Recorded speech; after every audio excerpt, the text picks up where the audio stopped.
Hello and welcome to All About Community. My name is Robert L. Harris and I am your host. We continue to go through what we call the virus, the pandemic virus, coronavirus. But as we do so, it is important for us to keep perspective of what we should be doing and what we can do. I'm delighted today to have as my guest Pastor Daren Barron. Pastor Barron is a senior pastor at World Conquerors Church. Welcome, Pastor. Thank you for having me. I appreciate it. I understand you grew up in the Bay Area. Yes, sir, I did. Yeah, right where the Kaiser Oakland. They tore the building down now, but yeah, right there. Did you go to school I did. locally? Grass Valley, Monterey, Skyline. All right, I know all of those schools. Yeah, and went on to Morehouse. Oh, my. You can always tell a Morehouse man. Yes, you can. But you can't tell him much. Tell him much, right? I should have known. I apologize for not recognizing you because of the uniqueness of Morehouse men, where Benjamin Mays. Yes, sir. Yes, that sir. longtime Yes, president of the college there. Absolutely. And of course, the Reverend Dr. Martin Luther Absolutely. King Jr. Yeah. A little bit before your time. A little bit, yeah. But it was entrenched in us when we were there, for sure. I can imagine. An awesome experience, to say the least. How was it at Morehouse? Oh, my goodness. It was, especially being from the West Coast, going there. And I grew up with parents. Both of my parents are from the South. My dad's from Mississippi, mom's from Louisiana. And so in coming here, I would call them the Black Beverly Hillbillies. You came here, they got their opportunity, and then they put us in, say, try to get us in the best schools, best programs and that type of a thing. And then so going back to Morehouse, I thought I was smart. And then you get around 2,000 very intelligent Black men. It was inspiring, to say the least. And so to walk around the who's who of Black America, Black world, was just part of what you just did. And so it was amazing seeing Jesse Jackson over there, Andrew Young over there, and accessible. And so amazing experience, to say the least. Yeah. Oh. Now, what year did you graduate from Morehouse? So 1990. Oh, okay. Yes, Wasn't that long ago? Yeah, Although, yeah. almost 30 years. It's all relative, right? And now you're back in Oakland, obviously. Yes, yeah. Tell us about the church that you pastor.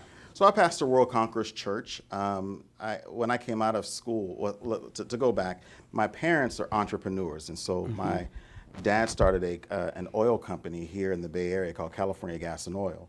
And so I had a unique experience being around entrepreneurship. He had contracts for Amtrak, for City of Oakland, Police Department. And so we had that contract, and I grew up in that. And so, that was a 24/7 operation. And so I had an entrepreneurial spirit in me. And so went to college, came back. He sold the company, and so at that time, then I start working in the tech field. So I start doing that for some years. And then over time, after working in the tech field, I got a calling to start this, to let all of that go, making hundreds and thousands of dollars per year, doing very well. And then got a calling to come and start a ministry.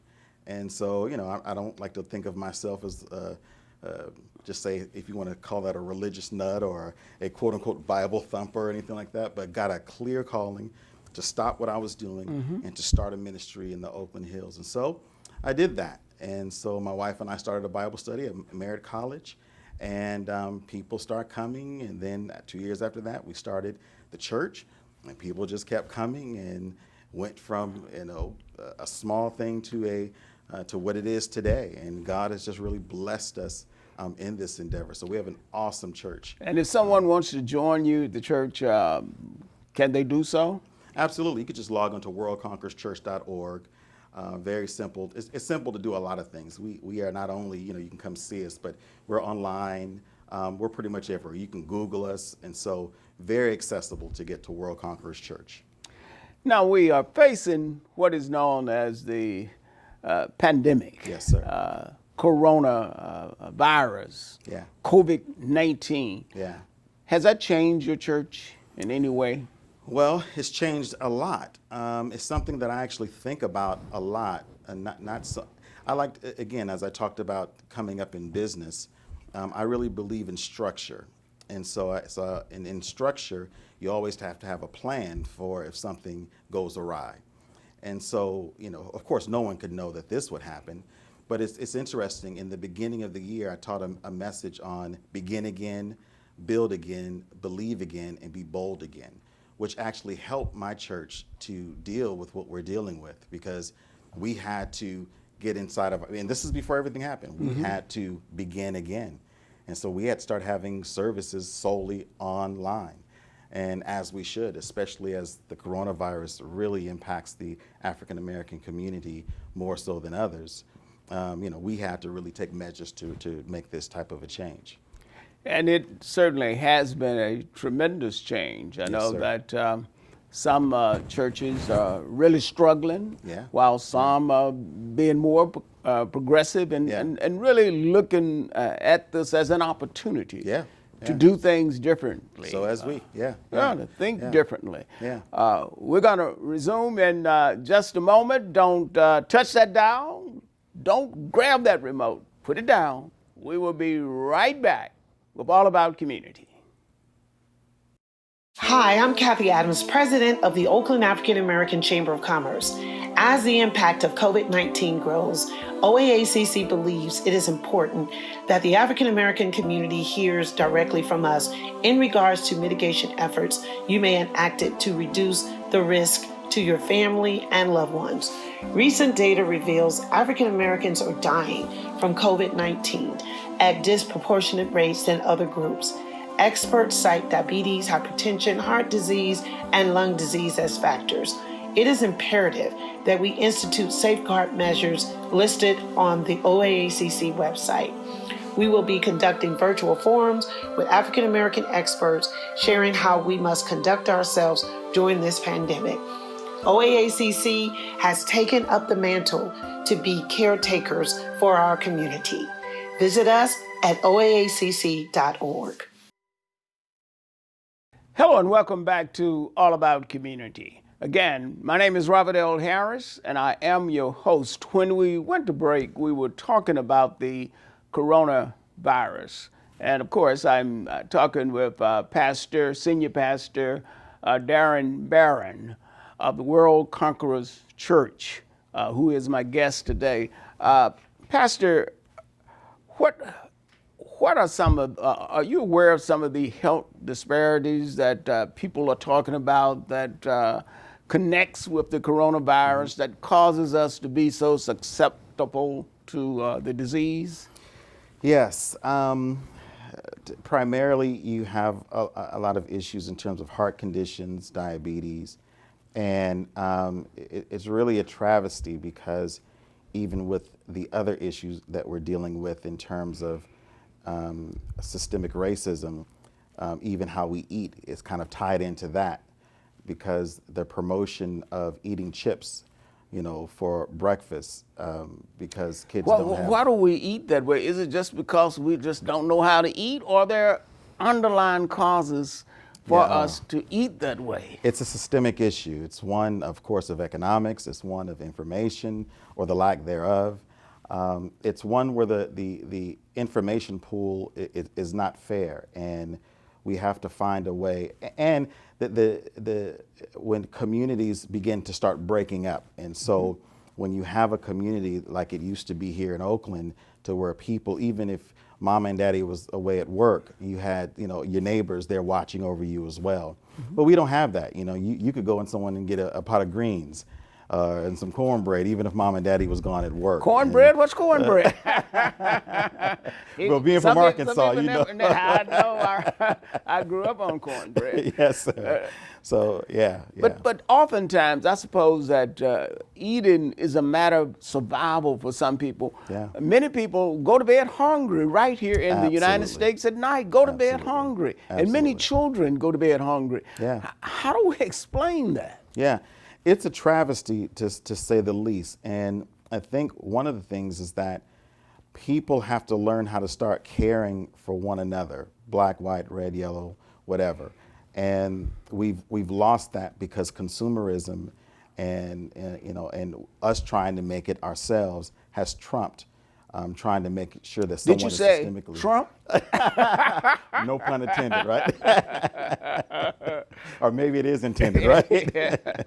So it's again, there's too many levels of disparity, especially for the Black community, for us to be able to win in this area of just nutrition and other areas as well. Now, how do you see as a pastor the impacts of this pandemic with people losing their jobs? Yeah. And you saw as you came in here to this to take this program, Yes, sir. The line of people out waiting for food. What's the impact of that?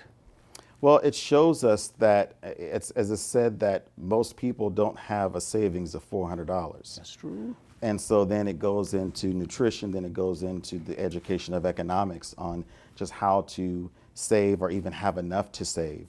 And so again, and this is a big conversation, but when you're dealing in a system that's systemically against you, it's hard to get a leg up just to even make it.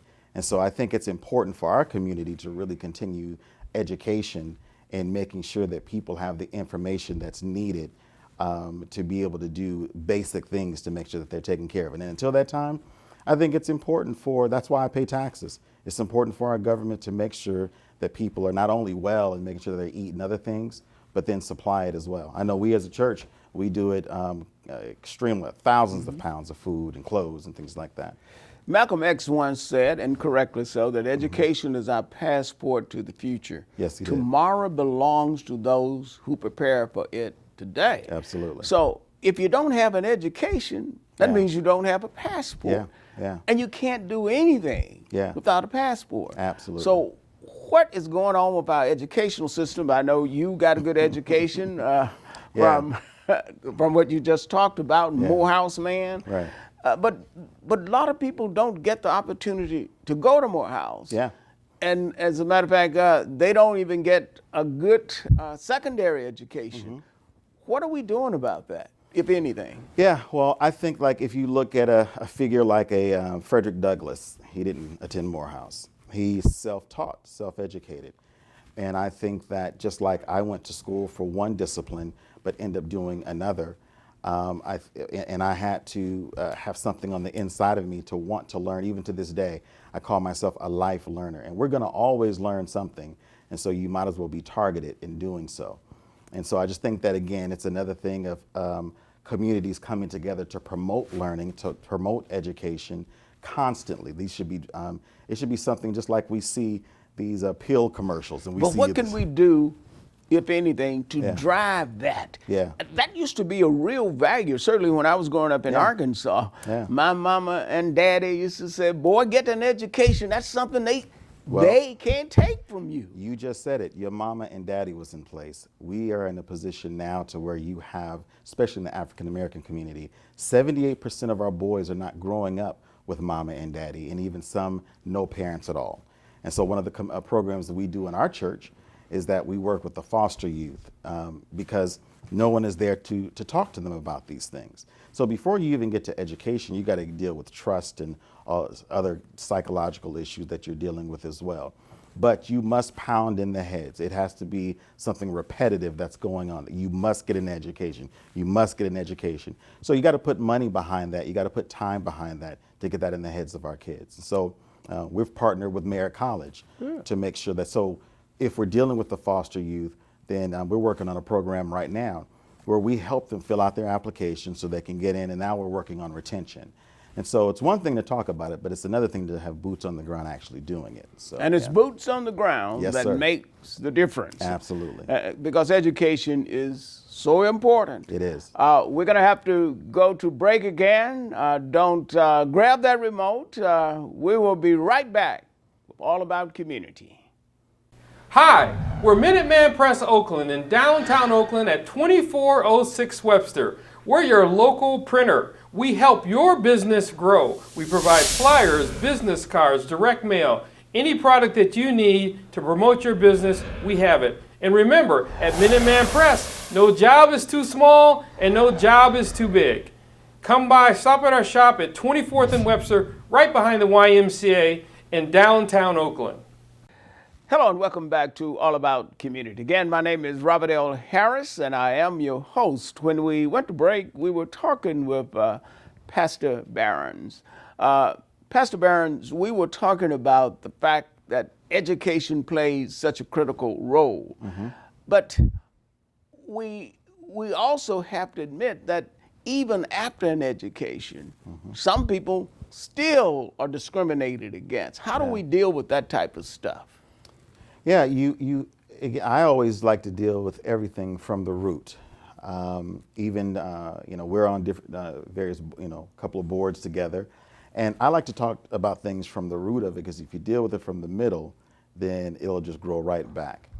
And so with that said, until you really understand some of the systemic issues that are plaguing, say, our community, then you'll never actually really fix it. You can go give someone money to go to school and then to try to get a job. But if you don't fix what's actually going on to prevent that person from getting that position, so such as, putting your race on the application and someone already blackballing you from your race, then potentially your name, and then it goes on and on. I'm glad you mentioned that, putting your race on the application. In California, you can't do that. Matter of fact, it's illegal. It is. For the state government, the universities, etc., to allow you to even do that, which brings to mind Proposition 209. And there is a ballot measure that's being proposed for the November 3rd election to repeal Proposition 209, which will allow you to put your race on the application. Right. And we know that race is important. It is. For example, take our police department. Absolutely. We need more black police officers. We do. But I suspect that we can't get a lot of them because of the fact that Proposition 209 says you cannot consider race as a factor when race is indeed and should be a factor. Right. So I'm putting in a plug for the people to go out and vote to repeal Proposition 209. You should always vote. Do your census, do your voting. Make sure that you vote. It is your voice. But when you have a situation like the amendment, the 13th Amendment, and you say that you're free, but then you criminalize a black person because of smoking weed, which is not illegal, you criminalize them, then that now goes and says, now you're not even almost free again. Right. And then, which is another systemic issue that happens, and now you can't even get a job because of that. And so I spoke at the prisons, Santa Rita, not long ago, and because you sit and think in the community, like, where are all the young black men? They are in the jails. 13th Amendment deals with that. It says slavery, in essence, it says that slavery is abolished. Except in those instances where you're being locked up in jail. Exactly. So it's almost like a voluntarily incarceration. Right. Well, when policies are made to ensure that a group of people, such as black folks, are locked up in jail, then it comes back around to where I'm talking about those systemic issues. If you don't fix those things, then it's going to be hard. So they do things back here to make sure you walk off of a cliff, so you can't get jobs, so you can't get a loan from the bank, so you can't buy a home, just basic things.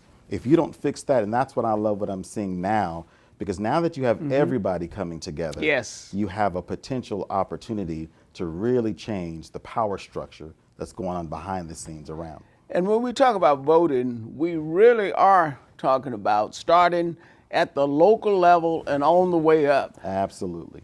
I don't think many people really understand the importance of your local elected officials and their involvement in public policy. How police departments operate often depends on what the city council says. And I know in Oakland we have a police commission, but still the powers oftentimes policies will be determined by the city statutes. Our past president, Barack Obama, just spoke about that last week, urging people to get back to their community structures and building that from the bottom up so that everyone can be represented in the way that they would like to be, specifically how that community needs to be represented.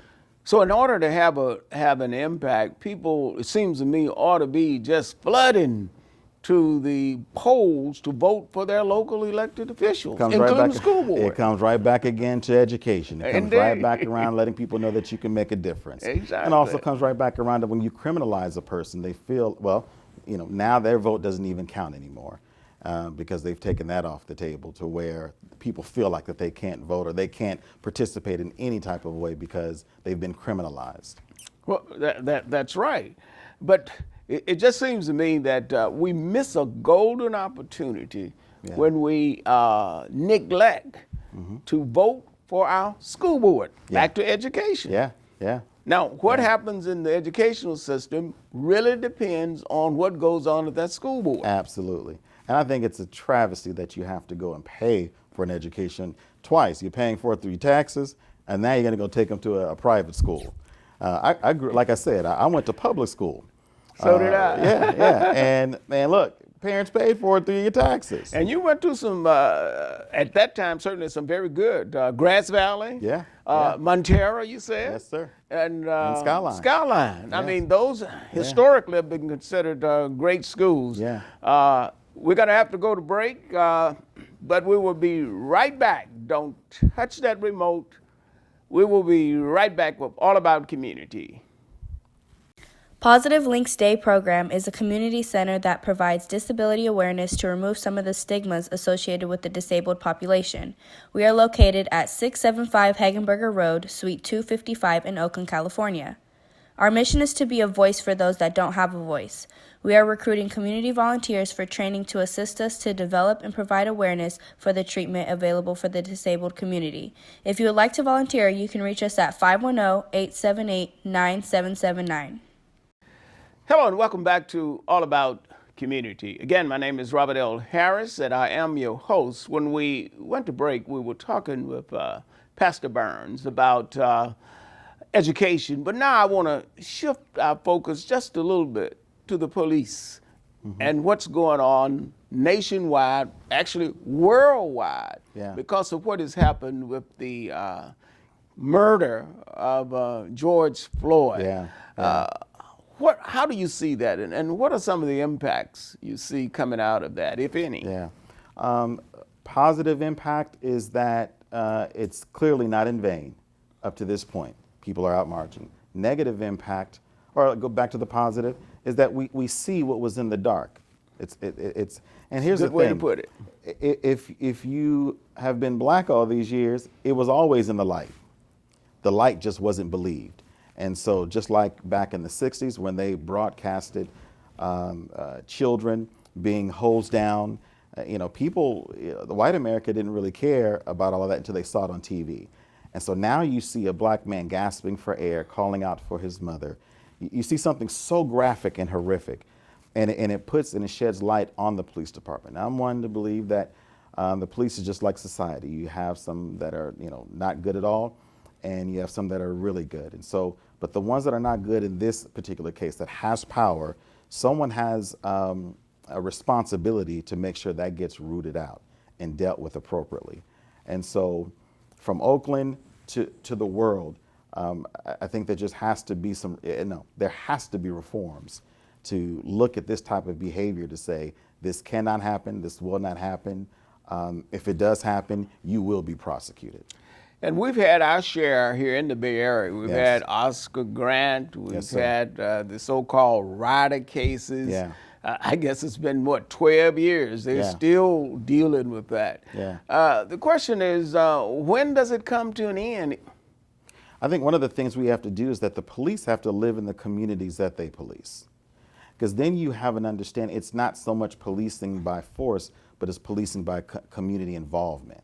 It changes the shift of the paradigm of how you look at it. And so when you have a person living in Dublin and they're driving out here to come police someone, and then they take on the onus or the thought process that I'm going to beat someone over the head, or you look at it a much different, in a different way. And so, yeah, we just have to have a different paradigm. So you're talking in essence about community policing. Yes, absolutely. And I guess I was reading in the paper earlier today about Camden, New Jersey, which I guess is restructured their police department, and that now they have what is known as community policing, where police officers are required to go and knock on people's doors and say, hello, my name is bam, bam, bam. So I think that type of behavior on the part of police officers can really humanize them. Absolutely. It's just like one of the programs we're involved in is the OK program, where you have the police interacting with the community. It humanizes the kids, it humanizes the police, and you create a bridge right there that's not easily broken, because it's not something we just came up with because this happened. And even before, people say, what are you doing? Well, we're trying to make sure before all of this happened that the police and the community is bridged together.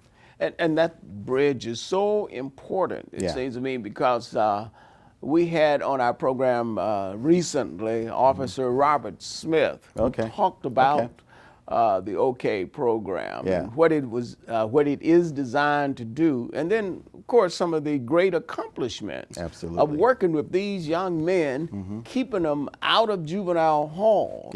Of course, I guess it upsets those people who want to see the juvenile halls filled, but another big conversation. But I'm happy that the halls are now being emptied. Yes, sir. And our boys are not there. Yes, sir. Pastor, it's been great having you as my guest. Thank you. I appreciate you. We want to have you back because we only got through about a third of what we wanted to talk about, because time goes so quickly when you're discussing important issues. Yes, sir. So don't go away.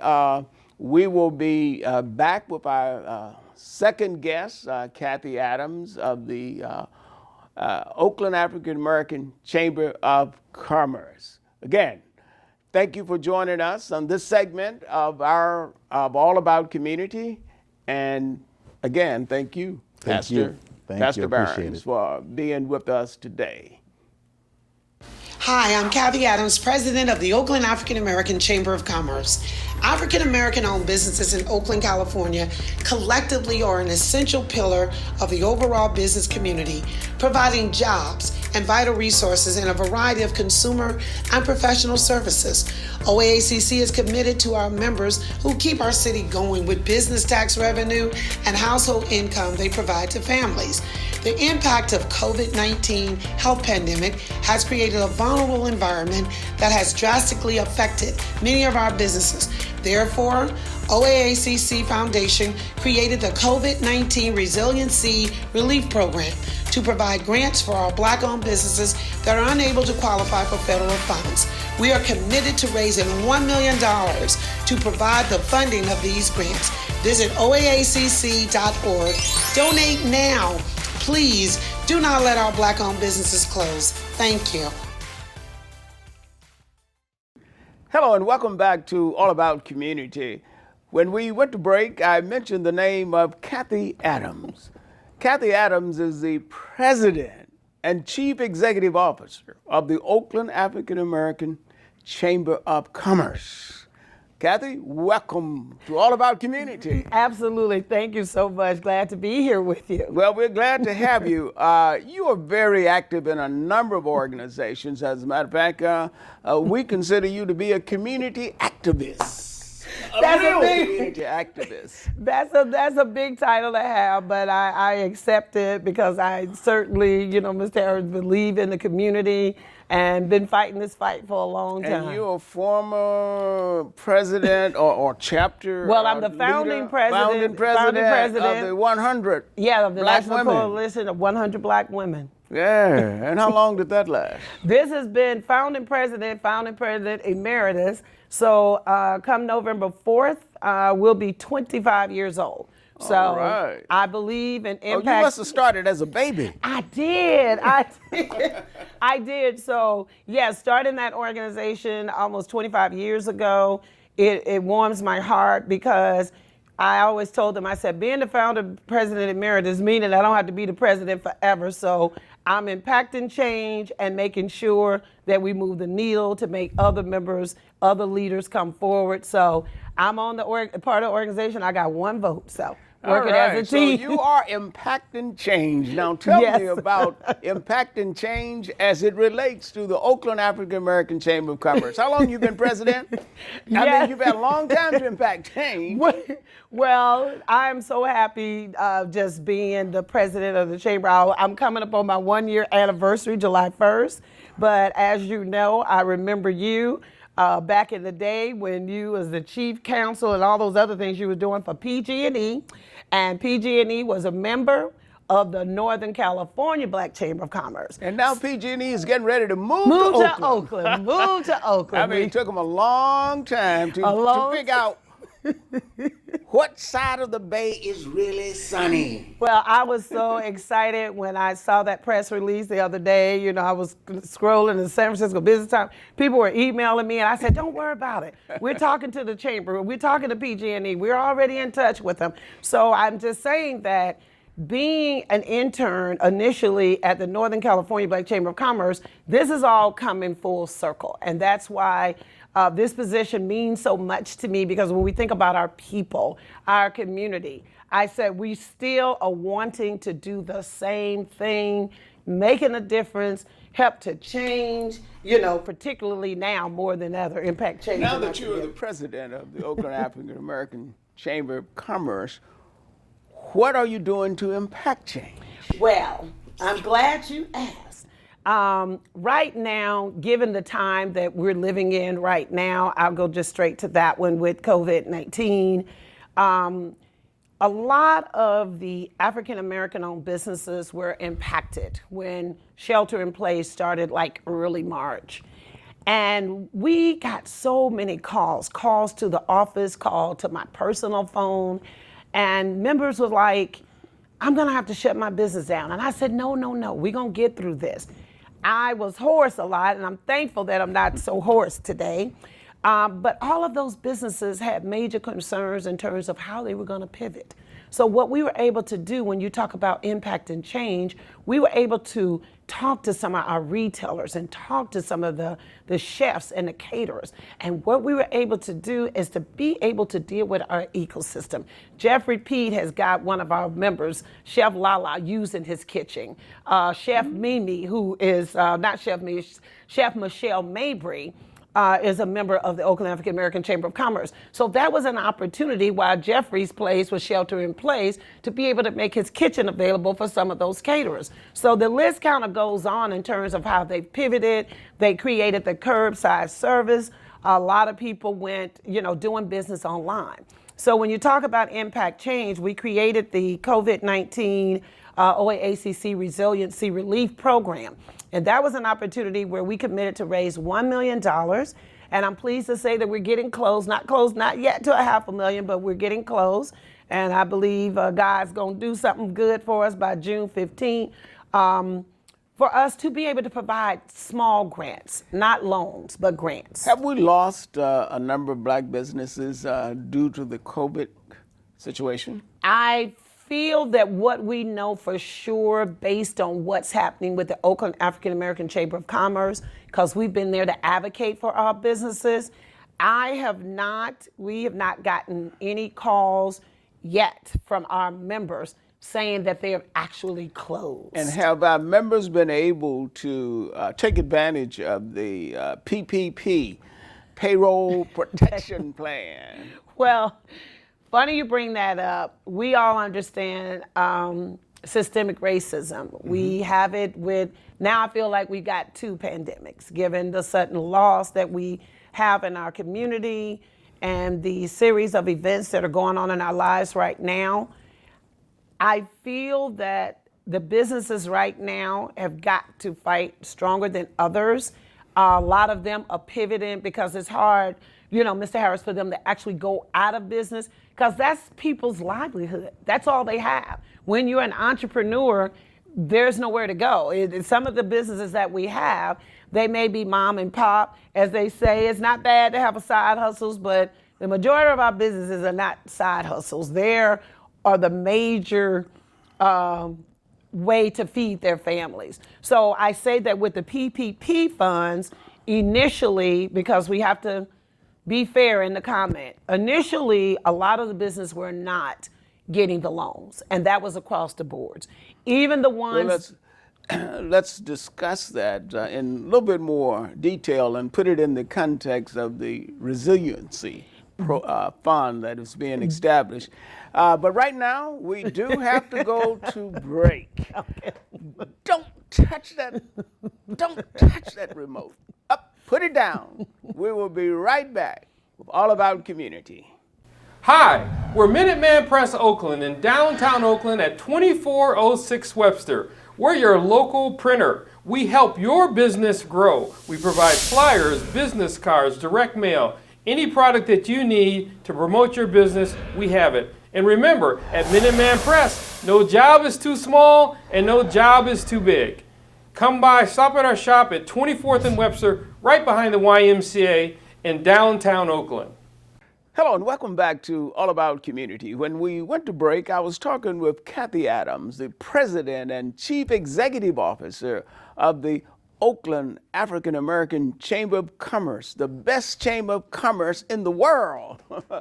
Cathy, we were talking about the PPP program, Payment Protection Program, and I want to put it in the context of what we're trying to do at the Oakland African American Chamber of Commerce. The raising of money for the resiliency fund for those people who may not be helped by the PPP. Well, tell us about that. Well, first of all, we created that fund because they were not.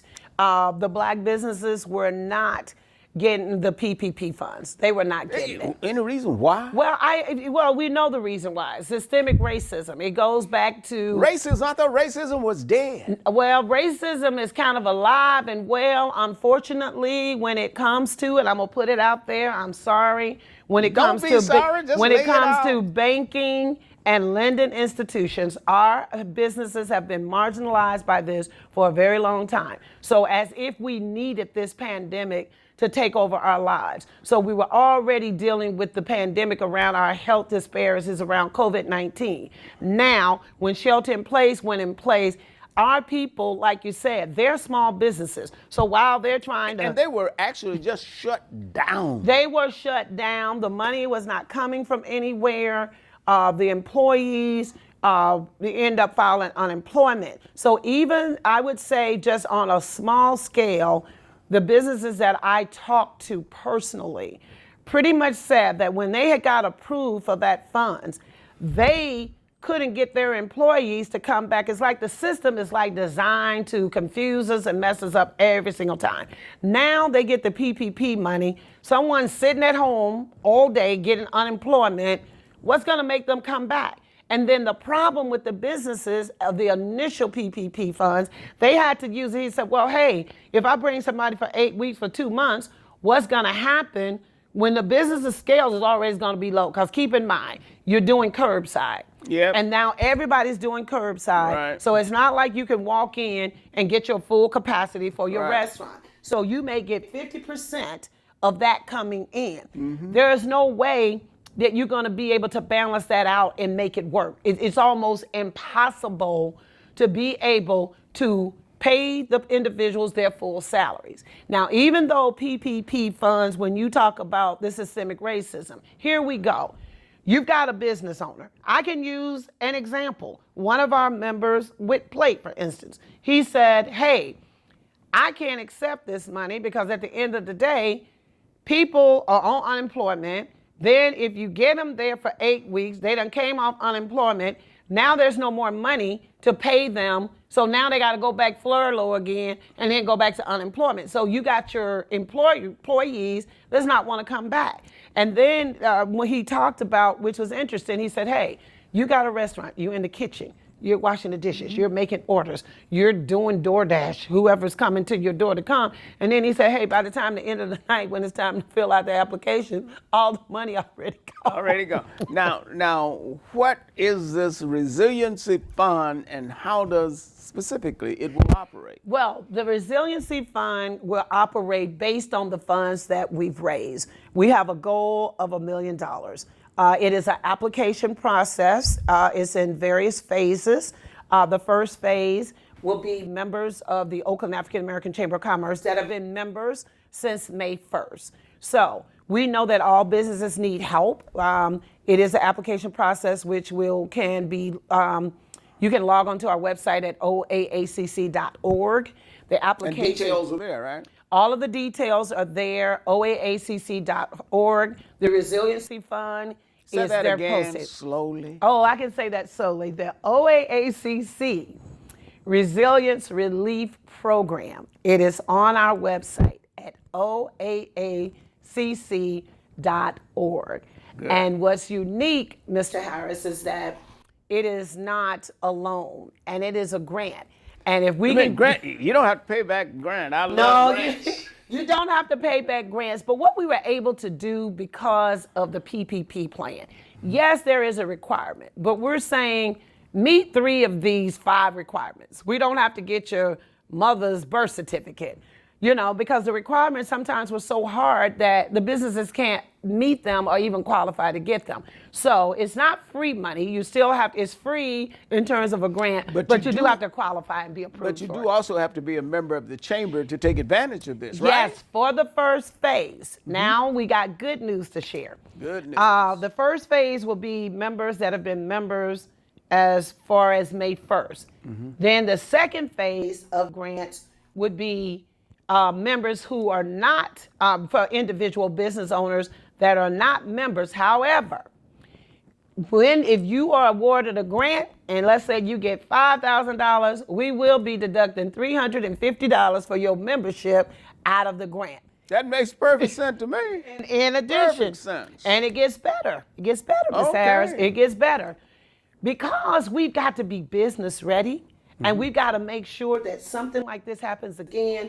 Our businesses got to be ready. When you fill out those applications, we need to make sure you got your spreadsheets, your P&L statements, all of your taxes and everything together. So everybody that gets a grant, you will be required to take 1 2-hour financial management workshop. Now, that is so important, because in order to do well in business, you have to know what you're doing. It's just not a situation where you just open up a business and say, hey, I'm in business.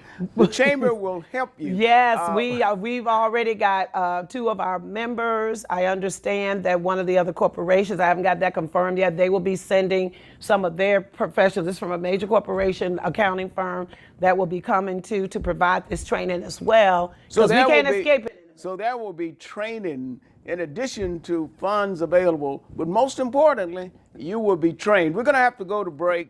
I tell you, Cathy is energized. You can see it. You can just almost taste it in her voice. Are you a preacher's daughter or something? But I'm a preacher's son. But at any rate, we do have to go to break, so don't touch that remote. Put it down. We will be right back with All About Community with our guest, Cathy Adams. Positive Links Day program is a community center that provides disability awareness to remove some of the stigmas associated with the disabled population. We are located at 675 Hagenberger Road, Suite 255 in Oakland, California. Our mission is to be a voice for those that don't have a voice. We are recruiting community volunteers for training to assist us to develop and provide awareness for the treatment available for the disabled community. If you would like to volunteer, you can reach us at 510-878-9779. Sinkler Miller Medical Association, founded in 1968 by Dr. William Sinkler and Dr. Rudolph Miller. The organization was formed to improve the health care of African American and other minority people in the Bay Area. Sinkler Miller Medical Association offers annual scholarships to high school, nursing, and medical students who are African American. Presently, Sinkler Miller Medical Association has over 160 members. Sinkler Miller maintains its commitment towards the betterment of the field of health education, and welfare. For more information about Sinclair Miller and scholarships, contact Sinclair Miller today at 510-863-4560 or visit our website at www.sinclairmiller.org. Hello and welcome back to All About Community. When we went to break, we were talking with Cathy Adams, President and Chief Executive Officer of the Oakland African American Chamber of Commerce. We were going into detail about the resiliency fund and how that operates, but now she wants to tell you are big corporations, PG&Es, Cloroxes, etc., how you can become a part of this endeavor. And it is an endeavor that makes a difference in the lives of especially our small businesses. Cathy? Yes, sir, and thank you so much. And it's funny that you say Clorox, because I am very pleased to say that Clorox have donated $25,000, and we have received the check. Only 25? Oh, wow. Well, You know, that stock is going up the chart because of how much Clorox they're selling. yes. Well, I'm going to call Clorox up you have to myself call and say, Clorox, you got to do more. We Well- love what you've done, but you got to do more. Well, please, I really hope that you can do that. But what we feel good about, we got commitments from J.P. Morgan Chase. We got commitments from Square, East Bay Mud. And I think what's important is that even as we raise money, Mr. Harris, in these trying times, everybody has been hit. I definitely want to give a shout out to the Oakland A's who have been resilient in this endeavor. They've been trying to spread the wealth. They came up with $100,000 that they. No, I like that. Yeah, they did. Well, yes. No. They I'm came going to up. call Dave and say, Dave, I appreciate that. Now, So- you were stepping up to the plate. So they have been stepping up. We've been participating in Town Business, which is a bi-weekly meeting that we have, and all of those external partners that are in our community that are working together. They've committed to help us raise money for the funds. So the good news is that we have the GoFundMe page where people can do smaller donations, whether it's $5 or $10. And then a lot of the heavy lifting comes on behalf of my part and some of the team by making the phone calls. We've had calls with some of the foundations that we're waiting for, and I'm pretty sure that they're going to make a contribution. Now, these are just some of the reasons why you ought to be a member of the Oakland Oakland African American Chamber of Commerce. Yes. And if you're not, you're cheating yourself. Well, being a member of the chamber, interesting enough, we had more members to join during the COVID-19 pandemic period, and by the way, it's still not over. So businesses understand that they need a chamber or organization such as ours to be able to Need a advocate. black chamber. Yeah, the black chamber, to be able to advocate for them. Because when these businesses was going through that, I promise you, we've been holding meetings. We wanted our business ready. You know how people say, well, I'm old school. Well, we're like, you've got to get on Zoom. That's going to be the new norm. So, sir, we hosted a Zoom call with the chamber. We had 75 people that registered so that we can take them how to get ready. We've talked about, when you talk about resilient, we're resilient. Black folks are resilient. And we don't have any other choice but to come back bouncing hard and come back fighting to take our rightful place. And now is a greater time than any with what we are dealing with and the attack that we have to deal with. And like I said, racism is not dead. So it's alive and well. It is alive. So that's why it's so important that we're raising this fund. But everything is on the website. The procedures in there, the requirements for everything. But being a member, you absolutely do have to become a member of the Chamber of Commerce because of the technical assistance that we provided, things that you need to know how to do, whether you need to design a flyer, or you need to build a website. All of those things our businesses are going to need. So we can't say, I'm old school anymore. We can't say that. We've got to get ready. Now, what is this about a caffeinated? Yeah, so what we do, We Is have that drinking coffee? No, it's a caffeinated conversation I that thought- we do. I with thought I could get some free coffee. Well, that's a good thing. So what we want to try to do later, I'll have to tell Wellington Studio, Charmaine, who leads that. And the reason that they came up with caffeinated conversation, because we're creating every opportunity we can, Mr. Harris, so businesses can get up in the mornings on a Friday morning, get your cup of coffee or tea or whatever it is, hot chocolate for me, even though it's starting to get hot. I'm not a coffee drinker. But being able to have the caffeinated conversation allows you to talk about, say, you know what, I'm struggling here. Don't know how to get this off the ground. Then somebody can say, oh, you know what, I've been doing a podcast. Hey, I've been doing a fashion show. Hey, I've been doing Facebook. I've been picking up my social media. So it's an opportunity, and I learned stuff too, to say, wow, that sounds good. We need to do that. So it's an opportunity for you to share. And then speaking of caffeinated conversations, then we have Let's Connect. That's every third Wednesday with the CEO. I've been doing that. It started in July of last year. Isn't that something? It started last year, July. Members show up. The calls have been great. I want to thank Mr. Harris. He actually participated on one of the calls. And Let's Connect, as you could see when you were participating, it was for the members to talk about what they were doing and to sort of like give their little quick 30 seconds about their business. And then that's how we learn to do business with our own Black-owned businesses. That's how we continue to build equity, because that's what we need if we want to participate, you know, and it's an opportunity for us to keep spreading the word so that we're not sitting there. I do this sometimes, like, no one's coming to get you. And Cathy, what you just described is classic networking. Networking among the businesses. There's so much that they can learn from each other. We're going to have to go to break, but when we come back, we're going to talk a little bit more about some of the services that the Oakland African American Chamber of Commerce offers. Don't touch that dial. Don't grab that remote. Put it down. Put it down. We will be right back with All About Community. Hi, I'm Cathy Adams, president of the Oakland African American Chamber of Commerce. African American owned businesses in Oakland, California collectively are an essential pillar of the overall business community, providing jobs and vital resources in a variety of consumer and professional services. OAACC is committed to our members who keep our city going with business tax revenue and household income they provide to families.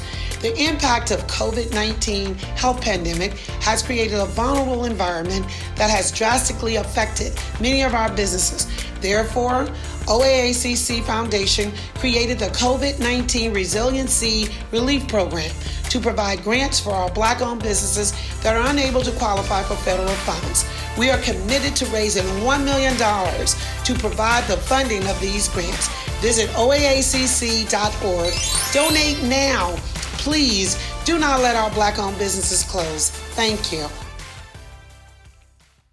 Hello and welcome back to All About Community. Again, I'm with the president and CEO of the Oakland African American Chamber of Commerce, Cathy Adams. I tell you, she is energized. As I understand and get from our conversation is that it just makes no sense not to belong to the Oakland African American Chamber of Commerce. And why people don't belong is amazing. Matter of fact, it is self-destructive. So we want to help people become less self-destructive. And let me just add, one thing that you can get from being a member of the Oakland African American Chamber of Commerce is a free notary. Yes. Now that's worth a lot of money. Absolutely. So when you talk about the services, even from the technical assistance can range from whether they need help with bookkeeping, whether it's with branding, whether it's with marketing. Being able to provide services to help them create. You'd be surprised how many people was like, make a flyer, what do you mean? And I said, I always tell people, you know, I get animated sometimes. I said, if it's in here, don't nobody know about it. So we've got to be able to help all of our businesses flourish. You offer a lot of technical services that are germane to the operation of businesses. Right? Absolutely, and access to capital. We've even got Comerica, which is a member of the Oakland African American Chamber of Commerce. They were providing free checking accounts for our businesses, which I think is great.